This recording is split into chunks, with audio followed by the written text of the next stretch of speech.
पाटलांनी सुद्धा भेट दिलेली आहे आणि त्यांना शुभेच्छा दिलेल्या आहेत। नाही, आदरणीय जयश्रीताईंनी जो काय निर्णय घेतला असेल तो आमच्यासाठी धक्कादायक आहे आणि या बाबतीत मी त्यांच्याशी निश्चितपणे ह्यापूर्वीसुद्धा बोललेलो आहे, पुन्हा निश्चितपणे मी त्यांच्याशी बोलण्याचा प्रयत्न करेल। आणि स्वर्गीय मदन भाऊ किंवा आदरणीय जयश्रीताईंबाबतीत आम्हाला आदरच आहे, पण 2024च्या विधानसभेच्या निवडणुकीपासून त्या थोड्याशा दुखवलेल्या होत्या, नाराज होत्या। त्यात विधानसभेच्या निवडणुकीत काही भूमिका त्यांना घ्यावी लागली। हा सगळा इतिहास सांगली शहराच्या आणि विधानसभा मतदारसंघाचा राज्यातले काँग्रेस पक्षाच्या श्रेष्ठींना चांगली त्याची कल्पना आहे आणि म्हणून ह्या बाबतीत पुढील काय पावलं टाकायचे हे आम्ही थोडं अंतर्गत काँग्रेस पक्षाचे नेतेगण, जिल्ह्यातले कार्यकर्ते आम्ही सगळी चर्चा करून योग्य पद्धतीने त्यावर निर्णय घेऊ। नाराज होण्याचं नेमकं कारण काय होतं? नाही, आता हा सगळा इतिहास सांगली शहराच्या विधानसभेचा सगळ्यांना माहीत आहे, म्हणून त्याचा पुनरुच्चार मी करणार नाही। पण मी सांगितलं की त्या कुटुंबाबाबतीत आम्हाला आदरच आहे आणि त्यांच्याशी मी ह्यापूर्वीही बोललेलो आहे, बोलण्याचा प्रयत्न माझा सातत्याने राहील आणि जर तो निर्णय त्यांनी घेतला असेल तो आमच्यासाठी धक्कादायक आहे, परंतु त्यातनं काय मार्ग काढता येईल हा मी प्रयत्न करेन। विशाल पाटील सुद्धा येण्याची शक्यता असे चंद्रकांत पाटलांनी बोललात। विशाल पाटील थोड्या दिवसांनी मला काय कल्पना नाही। विशाल पाटील साहेब हे काँग्रेस पाटील तिकडे जाईल, तिकडे पायलट सुद्धा असणार आहे। नाही नाही काय नाही, विशाल पाटील साहेब आणि आम्ही एकत्र आहोत आणि आम्ही सगळे काँग्रेस पक्षाचे करू नका। काँग्रेसचे नेते जयश्रीताई पाटील यांनी भाजपमध्ये प्रवेश करण्याचं सांगितलेलं आहे, चंद्रकांत पाटलांनी सुद्धा त्यांनी दोन भेटलेले आहेत, त्याबद्दल आपल्याला काय वाटतं? हो, आजच बातमी कळाली, नुकतंच बातमी मिळाली की त्यांनी आज पालकमंत्री यांनी त्यांची भेट त्यांच्या निवासस्थानी जाऊन घेतलेली आहे। कार्यकर्त्यांनी त्यांना भाजपमध्ये जाऊया असं काय चर्चा झाल्याचं कळते। आता ती काय ऑफिशियल मीटिंग नसल्यामुळे त्याचं वृत्तांत काय कळलेलं नाही। मग तसं काय त्यांच्याकडे निर्णय झाला असेल तर त्याची कल्पना आम्हाला नव्हती। निश्चितच जयश्रीताई ह्या काँग्रेसमध्ये होत्या, त्यांना बंडखोरीनंतर निलंबित केलं होतं, पुन्हा त्यांना काँग्रेसमध्ये घेऊन त्यांचे सर्व कार्यकर्त्यांना सोबत घेऊन महापालिका निवडणूक लढवायची आमची इच्छा होती। त्यांनी असा निर्णय अजून जर फायनल झाला नसेल तर तो त्यांनी बदलावा, ह्यासाठी विश्वजित कदम निश्चितच प्रयत्न करतील, त्याच्यासोबत आम्ही आहेत।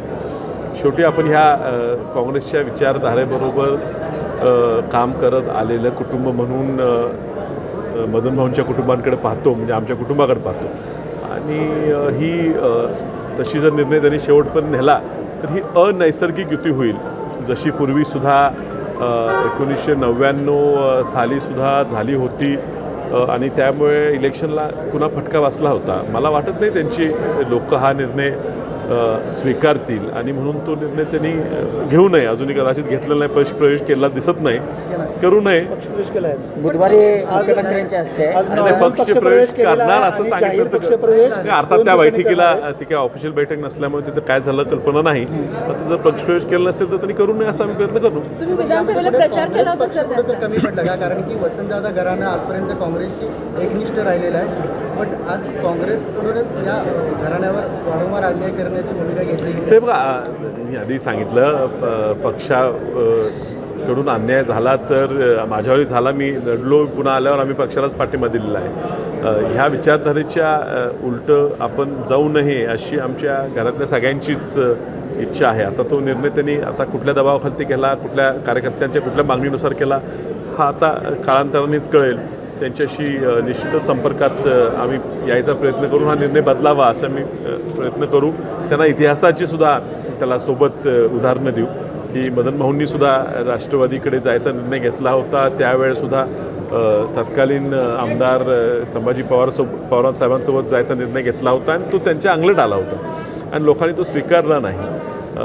आम्ही त्यांना पाठिंबा देत असताना आमच्या घरातले कुटुंब म्हणून काँग्रेसबरोबरच त्या पुढे राहतील असं शब्द देऊन लोकांकडे आम्ही त्यांचा प्रचार केला होता।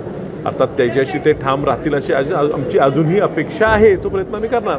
लोकसभेला खांद्याला खांदा लावून आपल्यासोबत त्या होत्या, त्यानंतर विधानसभेला त्यांनी बंडखोरी केली होती, तुमच्यासोबत असल्यामुळे तुम्ही सुद्धा त्यांना मदत केलेला होता। मग जाताना तुमचा निर्णय घेतला नाही काय, तुमच्याशी चर्चा केली का नाही? हे बघा, तो मी परदेशात असल्यामुळे मी आज सकाळीच थेट इथं बैठकीला झालो असल्यामुळे मी नव्हतं, उपलब्ध नव्हतं आणि त्यामुळे ती चर्चा व्हायचा प्रश्न नाही. पण आता जरी ते निर्णय घेताना असेल कदाचित आज आम्ही त्यांना जाऊन भेटू, त्यांचा कार्यकर्त्यांनाही भेटू, त्यांनाही विनंती करू की हा निर्णय जरा चुकीचा होईल. दादांनी आज बोलताना सुद्धा बोलले विशाल पाटील यांना सुद्धा मी सकाळी सांगितलं की त्यांनी आमच्याबरोबर यावं. हो, सकाळी एक जिल्हा परिषदेच्या शाळेचं सुरुवातीचा कार्यक्रम आज ते सोबत त्यांच्या झाला आणि सर्व शासकीय कार्यक्रमाला आमचा प्रयत्न असतो की राजकारण विधेयक आम्ही पक्षविरहित काम करायचा प्रयत्न करत असतो.